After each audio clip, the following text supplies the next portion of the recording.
From 1946 to 1964, 76 million kids were born. 1 every 8 seconds, 10,000 a day, 4 million a year. By the way, it always looks to me that about half of those kids were conceived on that weekend, right over there.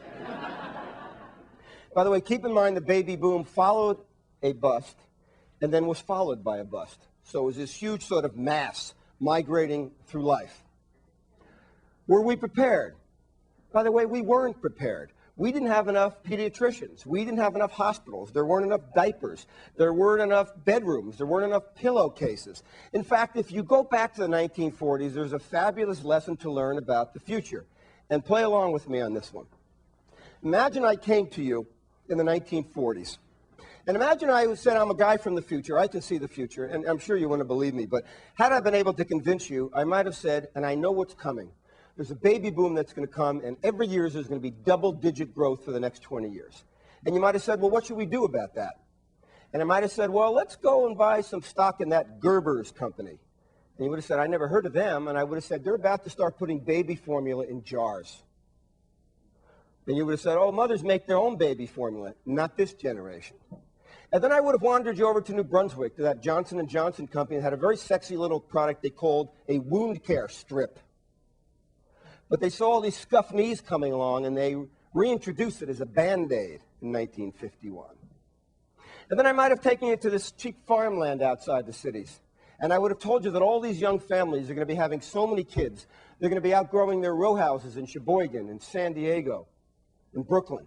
And they're going to need more land, more property to raise their families. And so they're going to buy up that cheap farmland and make an entirely new kind of life. They're going to call it a suburb. Property values in those zones are going to grow 500 to 1,000% in value. And then I might have introduced you to Ivan Combe in Long Island. He's a biochemist. And he has a son, Chris, about my age. And Chris had a terrible case of acne when he was a teenager. And Ivan whipped up this sort of creamy stuff that when he splattered it on Chris's face, made his pimples dry up. So he launched it in the 1960s. He called it Clearasil. Ivan made a lot of money. And then I might have taken you to the Midwest and introduced you to a 50-year-old down-on-his-luck kind of guy that sold Mixmasters, Ray Kroc.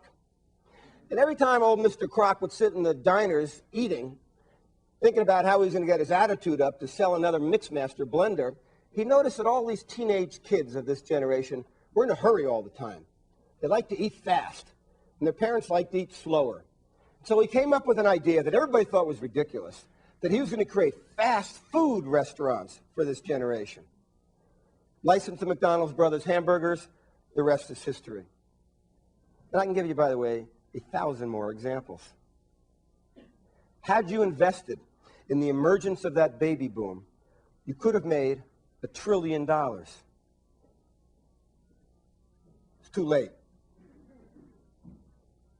But I can tell you with complete certainty that that exact same baby boom is now rising up into an age wave. And so the question now becomes, what do 50-year-olds like to wear? What kind of cars are 55-year-olds going to want to drive? What kind of medicines will 60-year-olds need to take? What kind of housing or remodeling will retirees seek? Those are the boom markets of the future.